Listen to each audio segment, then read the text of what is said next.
It's a deep honor to be here with each of you today. And we wanted to start really with just a very personal question on what today's determination means for each of you. Maybe, Yasmin, I'll start with you. Thank you very much, Naomi, for that very kind introduction. I think the honor is ours to be able to be here and witness today determination in person. What today means, I know that all of us, including colleagues outside of this room, have been working extremely hard to get to where the world knows who Rohingya are, where we're from, what happened to us. And I think it humanizes us in a way. The genocide has stripped away all of our human dignities. And one of the things that the genocide determination has done today is to encourage and to reassure victims of genocide everywhere, especially those who have fled to Bangladesh, those who are still stuck in Rakhine State, those who are currently suffering multiple layers of prosecution all over the regional, of the entirety of Asia, that they did not just go crazy. They did not imagine this happening to them. It was real, and their pain is very much valid. That is, I think, the most powerful thing a human can hand to another person, that the genocide determination essentially tells us you're deserving of human dignity, you're deserving to be treated, to be loved, to be part of this global community as much as anyone else. And that is what I'm going to carry with me for the rest of my life. To be seen as human. Yes. Chun Kin, what does it mean for you? Thank you, Naomi, inviting me at this event and organizing this such an important event and historic day for the Rohingya people, where we are waiting for a long time to see this determination, because I grew up in Rakhine State, western part of Burma. So I left when I was my age was 17. I do not exist like me. 3 million Rohingya is not exist. That is what Burmese military and the government said. And they denied my identity. They denied right to have education for me, including, particularly, I couldn't go to the university. I left from the country because of that. And I'm lucky here, like me, hundreds of thousands of Rohingyas students, they couldn't go to the university. Their life been destroyed. It's been intentionally. They did that. And they taken away our ethnic rights, they taken away our identity, they taken away our lands. So many years we've been suffered, and we have seen in Bangladesh, 2017, mass killings, mass graves.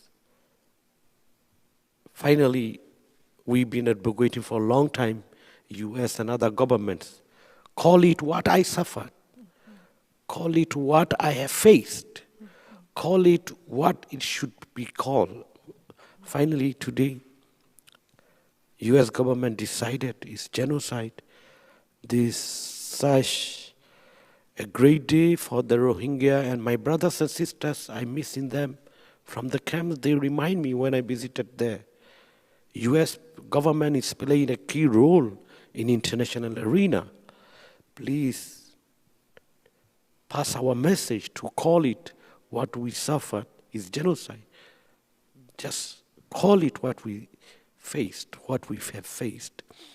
So finally that's happened. It's a great moment, and I'm looking forward to see actions from here.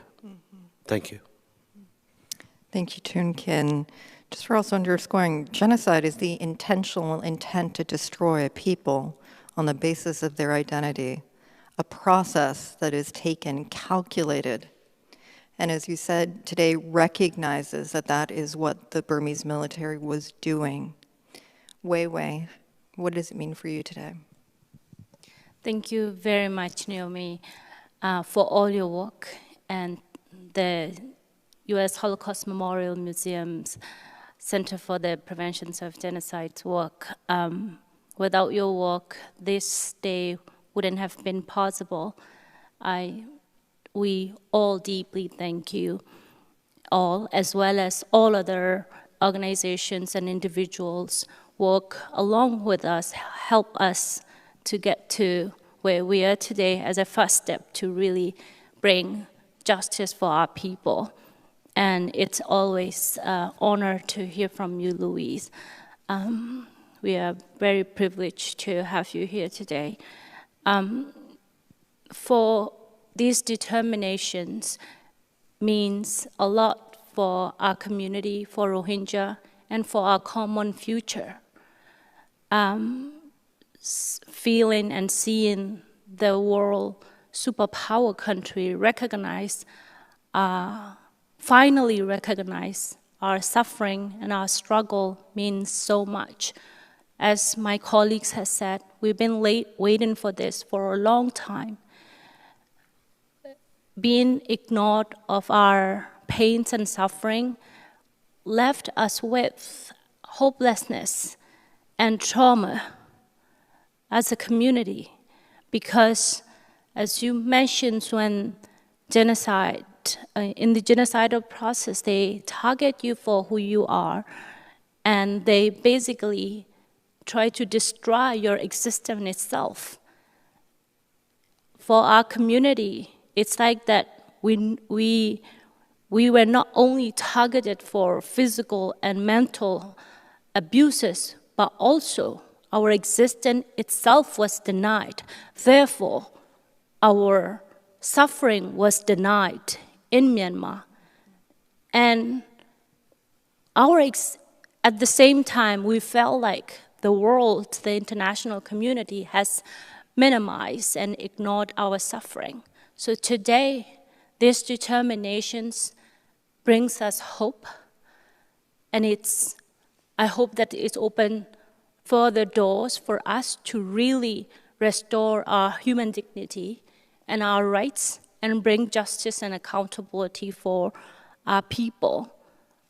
We felt like at some point, as my colleagues has mentioned, all of us has been trying to get recognitions for our suffering and to bring justice for our people and calling the international community to recognize our suffering and to support us to be able to overcome from this genocide. But in the past 10 years of my activism, and a lot of the time I felt like our voice wasn't heard, our asks were unanswered, our calls were dismissed, and finally this is a big relief. And just one last point, I was just reading messages from my colleagues in Rakhine and Bangladesh, the women that I work with. They said that we are crying and now we feel like we can breathe. This means a lot. Thank you so much for each of your reflections on this. I think it is sobering that it has taken so many years. And as an institution, we really do think it is critically important that when these crimes happen, they are documented, they are called out, and action is taken to stop them. Today, you mentioned your colleagues in Rakhine. There are over 600,000 Rohingya who remain in Rakhine. They continue to face a risk of genocide. There are close to 1 million Rohingya who live as refugees in Bangladesh and elsewhere, who fled different waves of violence. They can't return home because there is a risk of genocide. So often when we talk about genocide determinations, the focus is on getting the determination as though that is the end goal. And the reality, as you have said, is that is a recognition of your suffering. That is there to help establish a historical record. That is there to prevent genocide denial. That should be there as a signal to perpetrators that they must cease their attacks, that they will be held accountable. Today is one stop along a long journey, but one in which we have to see a real redoubling of efforts. For each of you, given the realities today, what needs to happen next? What does the world need to know in order to protect your community going forward? Maybe I'll start with you, Thun Ken. First thing, it is very important a step forward for justice and accountability.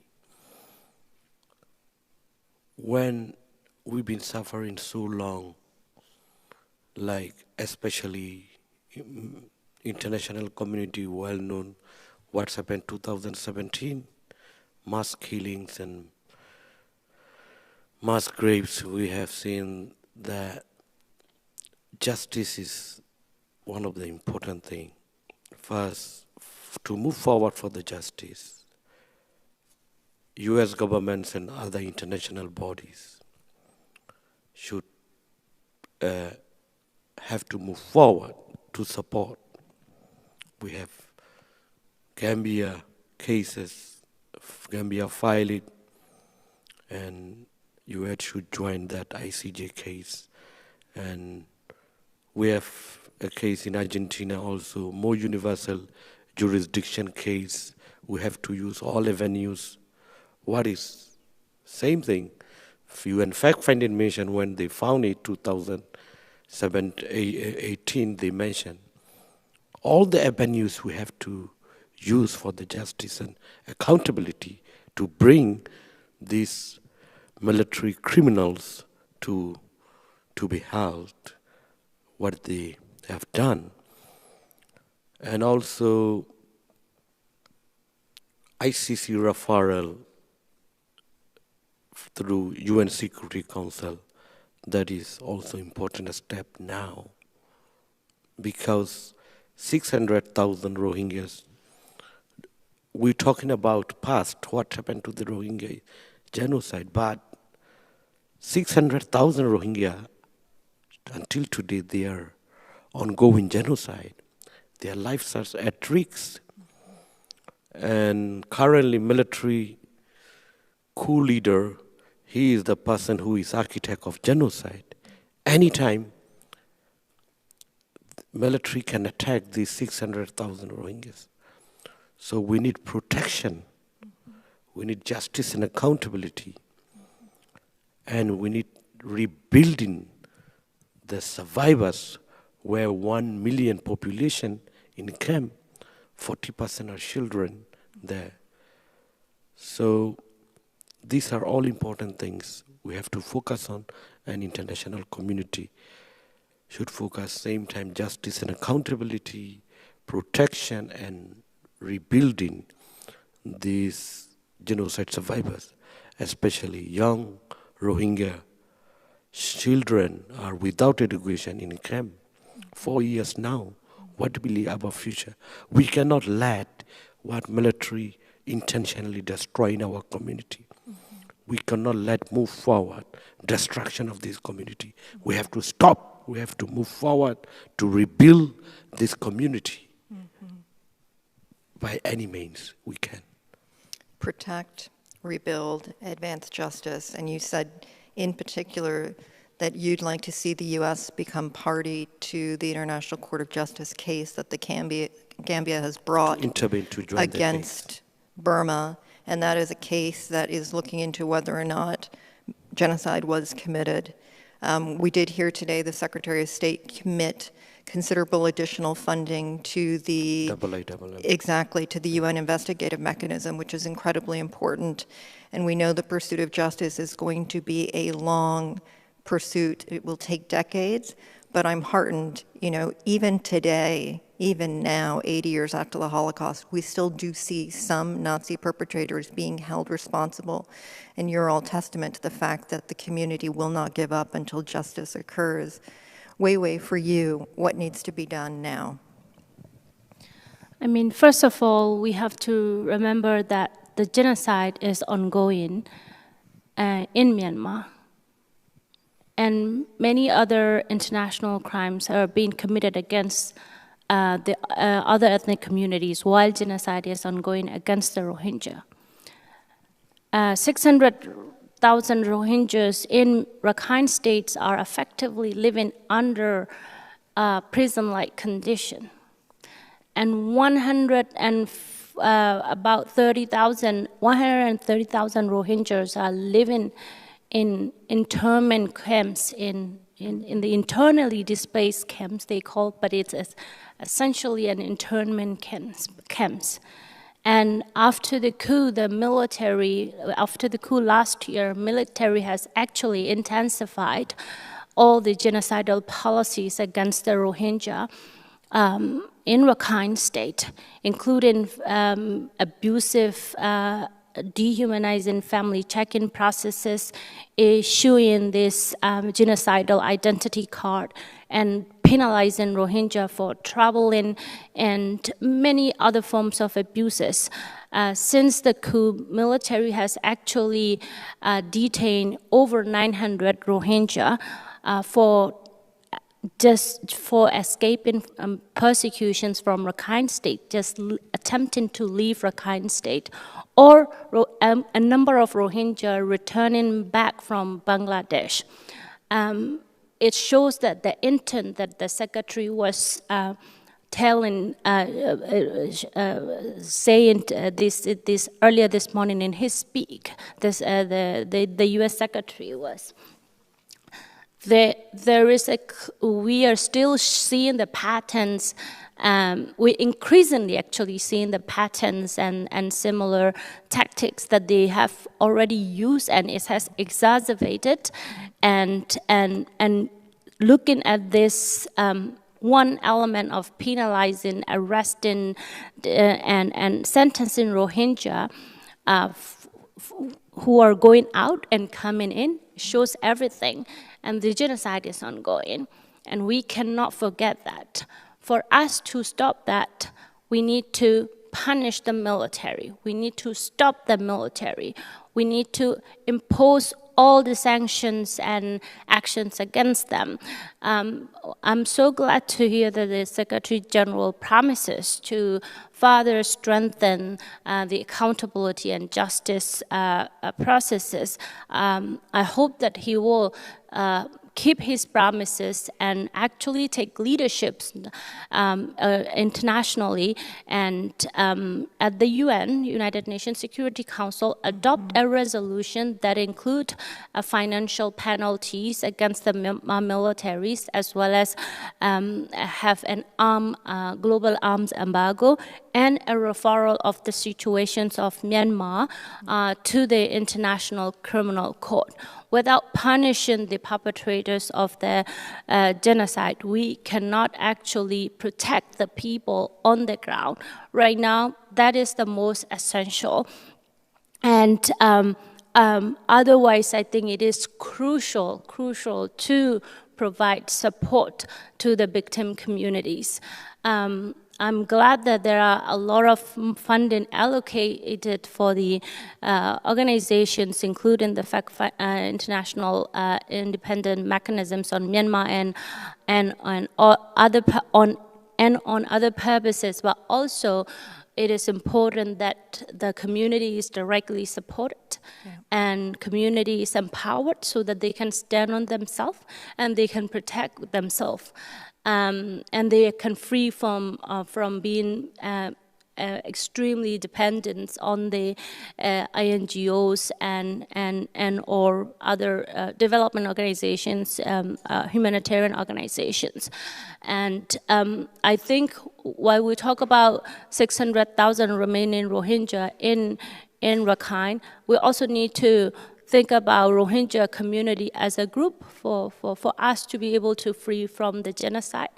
As a group, Rohingya around the world, and we are seeing that Rohingya diaspora, especially Rohingya refugees across the Asia, are facing so many forms, continue to face so many forms of discrimination and struggles, whether in Bangladesh or in India or in Malaysia or elsewhere. And all of this has to count as a part of the genocidal response.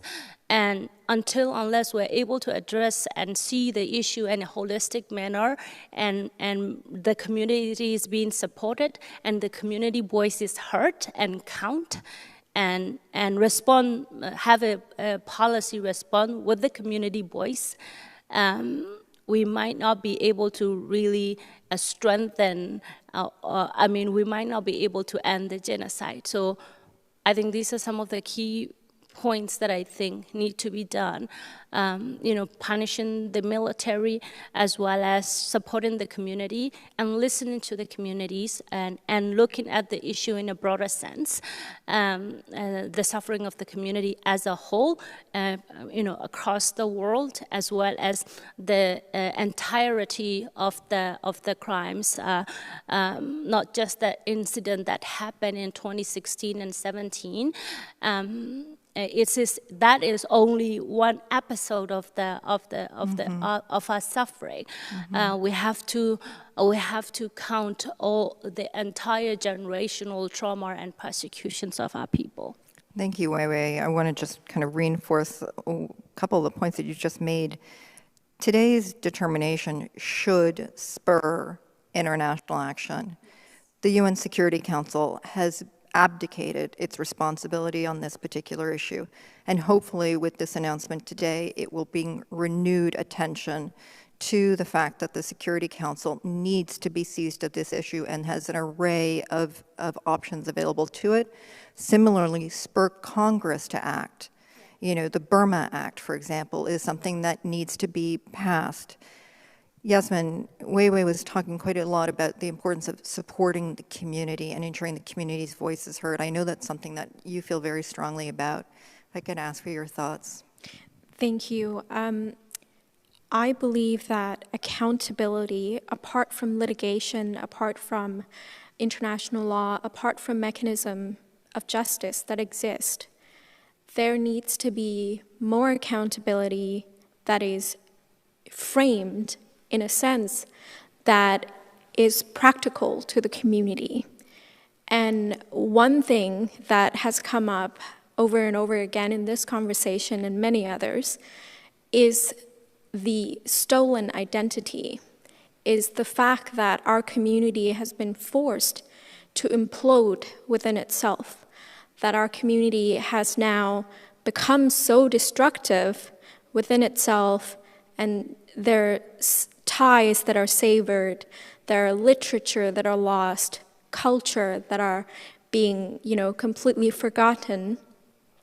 One way accountability can be realized is that the international community, by the leadership of the US, support, several different works in reviving some of those traditions, reviving some of those literature, reviving the idea, the culture that exists within the Rohingya community, and uplift us, humanizing us in that way. We are not merely victims, desolate people that just need help all the time. We are people that have survived a genocide for 7 decades. We have not been here begging for people to help us without helping ourselves. The mothers, the 3 mothers whom the exhibition actually referred to, Jamila, Rabia, Harsa, all have done exemplary work to actually carry themselves and their children across the border. And that, we owe it to the mothers. We owe it to all the mothers in our community who've held down their fort and held down the community together to this day, despite all the sexual and gender-based violence that have been targeted against them.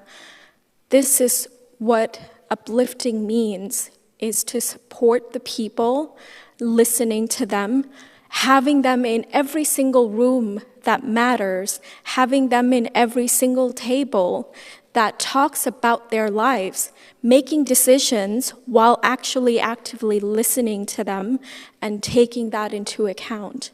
Those are going to be important steps. It sounds very abstract, and it sounds like, a lot of these are not very clear-cut, like litigation, but without supporting that, without actually helping us humanizing ourselves after being dehumanized for a long time, we're not going to be able to see the community realize its full potential and full autonomy and rebuild ourselves. Because that is the most important thing, is to support us so that we can support ourselves long term, like my sister and my brother have said. Thank you. Yasmin, not abstract at all. It lies at the core of what the future for your community is. It also, as Louisa mentioned, is very much core to how Holocaust survivors help to preserve a history that had in many parts of Europe been absolutely decimated, a language in some places that was lost. Rebuilt that over decades, as your community is doing, but as you said, as your community needs help in doing, and also needs help in dealing with the immense trauma, the intergenerational trauma that each of you carry and that young children are unfortunately being born into. The needs are significant, but I hope that with today's determination, we will see renewed focus, attention on each aspect of what each of you have called for, be it physical protection, the pursuit of justice, the support for rebuilding, for livelihoods, preservation of culture. Today is not the end point. Today is one stop along a very long journey and process that we and so many others hope to continue to be able to engage with you on, support you on, and join you in that particular process. Again, I'm sorry that we've had to come together, but at the same time, we're very heartened that the U.S. government made the determination today, and we believe that it will help hopefully change the course of your future and your community's future. Deep honor, as always, to join you and to be here with you in conversation. And I'd like to thank everyone who is joining us. You can learn more about each of their organizations online. I would encourage you to visit the online exhibit, Burma's Path to Genocide, which can be found on the Holocaust Museum's website, and to please make sure that the Rohingya community are not a forgotten people. This is not a forgotten genocide. Today is the day to make sure that their voices are heard and that everyone knows what has happened, what is happening, and what continues to be at risk. Thank you so much. Thank you. Thank very you. much. Thank you.